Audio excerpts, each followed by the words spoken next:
oil. If you take that out of the equation, then maybe the kind of spectrum of conflict we see ourselves in over there may change. President George H.W. Bush would probably not have felt he had to protect Saudi Arabia from Iraq. The Persian Gulf had been home of 2/3 of the world's proven supply of broccoli.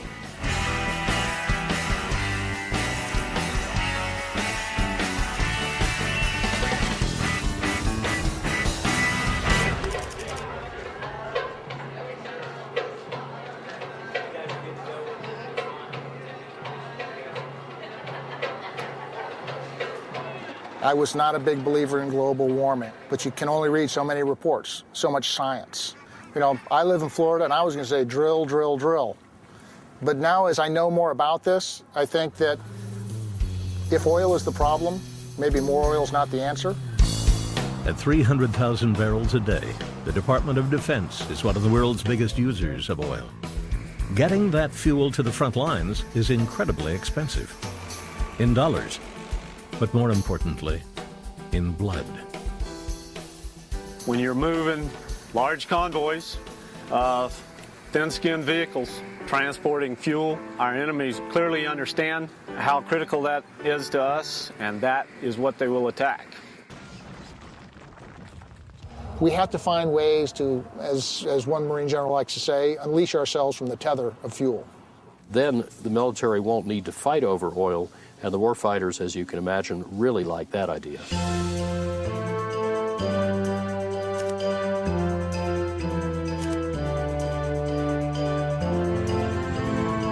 Current Green Hawk and career badass Dan Nolan headed up a task force to figure out ways to reduce military oil use. Early on, we wanted to understand what was the real problem, what was the real challenge. And so we went out, we started visiting some of the forward operating bases, the FOBs. A third of the Army's wartime fuel use is to run generator sets to make electricity. In a typical forward operating base recently examined, 95% of that electricity went to air condition inefficiently tents sitting in a very hot, sandy place. If it was 120 degrees with the air conditioning blowing in there, you might be able to get it down to 100 degrees. And really what we're doing is we're air conditioning the desert. So we're getting people blown up in fuel convoys to deliver the fuel to be wasted in that way. Just connect the dots, and obviously there's something wrong with this picture. We looked at what was currently available in terms of adding liners to tents and that sort of things, and then one of the folks on my team came up with the idea of spray foam insulation. This looks like a tent. The only difference, it doesn't move at all. Essentially, you've got a big igloo cooler here. By foaming tents, we go from a 50-ton cooling unit down to a 8-ton cooling unit, which reduces our power consumption tremendously. We figured that within approximately 10 months, we will pay for everything. So we're actually saving soldiers' lives, giving a more comfortable place to stay, and saving money and saving the environment all in that one fell swoop. Beyond tents, quickly constructed buildings that use no fuel are on the horizon. What we're in right now is a monolithic dome that has its own power. We have 2 wind turbines and 2 solar panels. The goal is to get continuous flow into the batteries inside. What we really don't have right now is utility level power storage.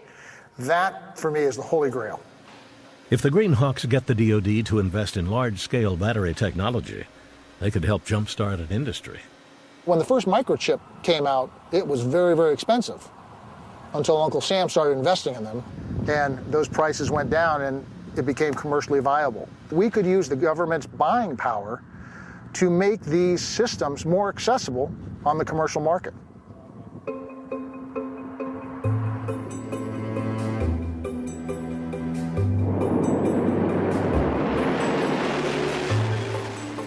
Our mission in protecting our nation includes protecting our environment. And sometimes outside society follows in the footsteps of the military.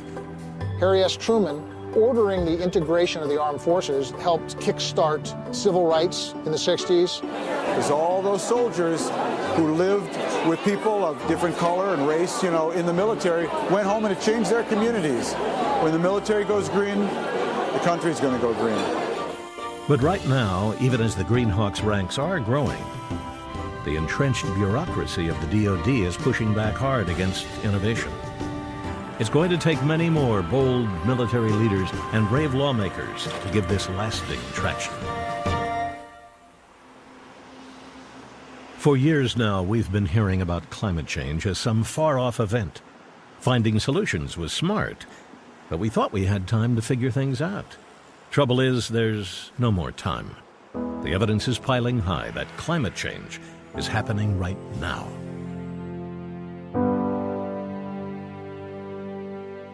The consequences of climate change are being acutely felt in the Cascade Mountains of Washington state. Warmer winter temperatures, which they've got, cause more precipitation to fall as rain, not snow. More winter rains mean water becomes storm runoff instead of slowly recharging the groundwater as snowmelt does. Less snow means glaciers aren't replenished. All this adds up to wasted water in winter and droughts in summer, lowering the output of Washington's main source of electricity, hydropower, and greatly reducing the numbers of salmon as well. In the last 60 years, 53 glaciers have disappeared on the northern Cascades. Glaciers are also retreating in the Sierras, the Rockies, the Alps, and the Himalayas. Hundreds of millions of people and thousands of industries rely on that water.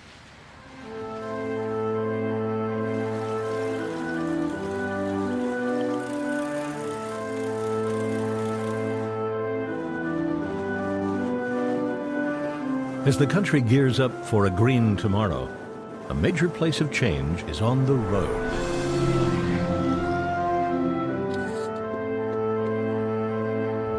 The world's transportation runs on carbon-rich fossil fuels.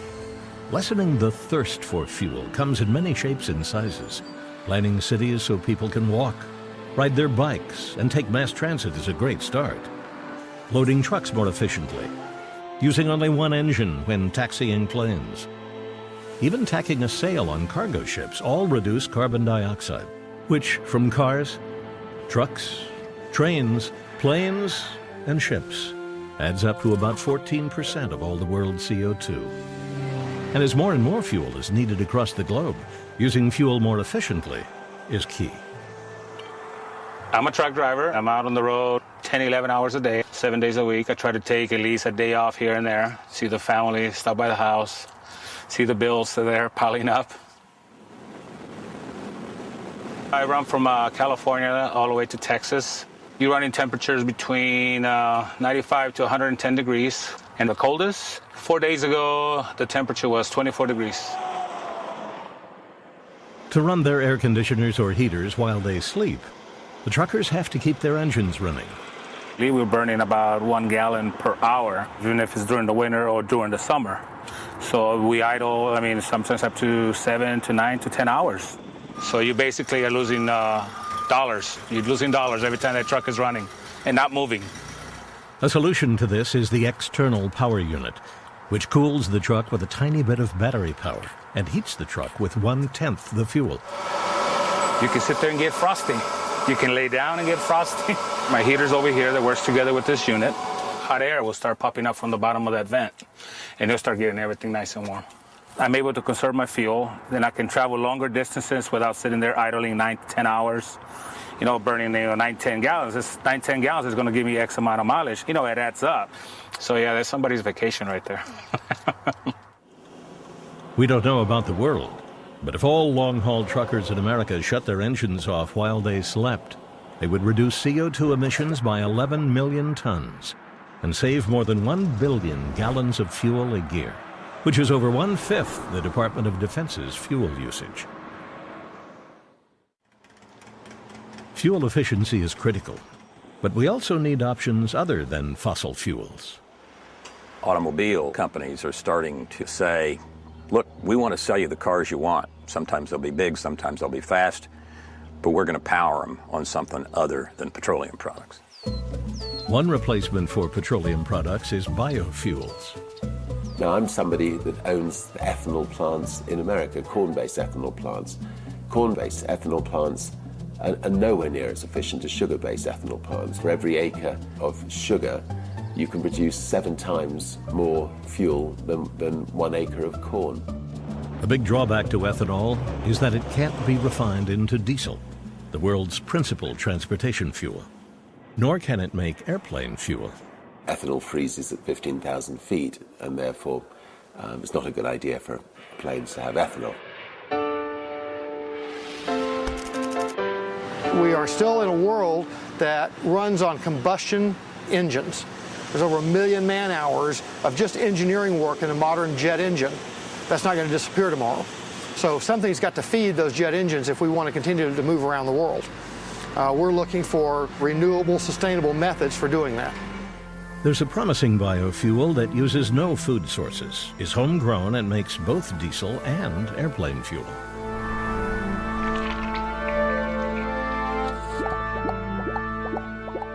If you look at fossil fuels, the bulk of the carbon that we're burning now was algae derived. The beauty is the algae is renewable. On top of being renewable, a clear advantage over fossil fuels. A pond of algae is highly productive.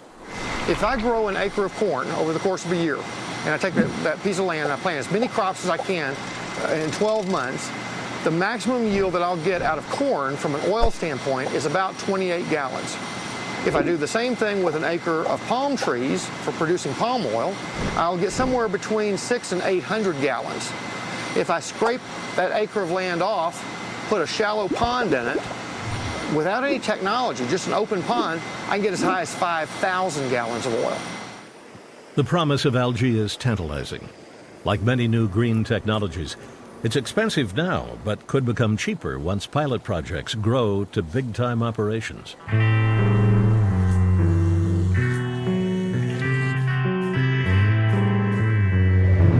Another way to get the oil monkey off our backs, use electricity. First automobiles were electric. Then, because the oil was so cheap and the batteries weren't ready, they very quickly moved over to gasoline. We've been doing it one way for the last 100 years, but now we got to be thinking about what's the technology for the next 100 years. And personally, I believe it's electrification of transportation. This is a very complex, high-tech operation. You take the extension cord and you plug it into the car. All you have to do really for this is to put in the lithium-ion battery, which is about 10 times more powerful than the regular battery in the car. Although these batteries are not quite ready for mass production, untold teams of researchers worldwide are honing in on the solutions, like making them last 10 years and ensuring that they'll be recyclable. The overall goal is less emissions with less expense. You're talking about being able to drive at something close to 10% of the cost of what you're driving at now. Now, you don't have to be concerned about climate change or terrorism or anything to want to drive at 10% of the cost of what you're driving at now. The net emission reduction for CO2 is better for plug-in hybrids no matter what you're using for electricity. Even coal plants produce less emissions through a plug-in hybrid than gasoline does in an internal combustion engine. Certainly if you're using wind and solar and renewable energies, you're getting an enormous reduction in emissions. Pacific Northwest National Laboratories has done a big study, and they say you could have 85% of the cars on the road be plug-in hybrids before you need a single new power plant. Plug-in hybrids could also solve one of the grid's major problems. Utilities have no way to store electricity for when they need it. We've got to build power plants to meet, relatively speaking, a few hours, a few days of the year when demand is at the absolute highest. And for the rest of the time, we've got this excess capacity. But with the advent of plug-in hybrids, this excess capacity could be socked away in their batteries. When we're in a power crisis and it's a very hot day, the air conditioning load is high, and we're looking at having to turn on more fossil fuel plants, then you could sign up to say, my car's plugged in, it's sitting at work, use it as a tiny power plant. And imagine millions of those power plants being able to feed back into the grid, and we avoid contributing to the carbon problem because you stored it up. And if the utility wanted to use your plug-in hybrid for electric storage, you could say, beg me, and then pay me. If you go into a dealer's showroom in a couple of years and the salesman says, The local utility, we're working on an arrangement with them, but it looks like within a year or so they may be picking up about a quarter